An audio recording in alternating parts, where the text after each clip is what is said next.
அதாவது Jurassic park படத்தை தமிழ்ல பார்த்தா எப்படி இருக்கும்? தமிழ் டப்பில் இல்ல, தமிழ்லயே எடுத்து நம்ம ஊர் சைடுல எடுத்து பார்த்திருந்தா எப்படி இருக்கும்? சோ அந்த மாதிரிதான் இப்படி ஒரு படம் வந்திருக்குது. அது என்ன படம் தான் கேக்குறீங்க? கண்டிப்பா சொல்றேன். Welcome to mister review. நான் உங்க பிரதீப். 30 days 30 மூவி சேலஞ்சில் டே 28 கிணத்த காணும் யோகி பாபு நடிச்சு சுரேஷ் சங்கையா டைரக்ஷன்ல வந்த படம் தான். இந்த படத்துல என்னன்னா, ஊர் மக்கள்லாம் வந்து தண்ணிக்காக ரொம்ப போராடிட்டு இருக்காங்க. மழையே பெய்யல.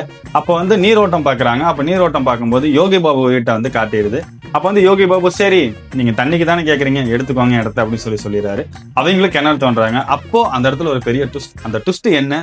அண்ட் யோகி பாபு வீட்டுல கிணறு தோண்டாங்களா, மக்களுக்கு தண்ணி கிடைச்சதா? அதான் இந்த படத்தோட ஒன்லைனா இருக்குது. அண்ட் ஓவராலா பார்க்கும்போது சுரேஷ் சங்கையோட கதைக்களம் அண்ட் டைரக்ஷன் சூப்பராகவே பண்ணியிருந்தாரு.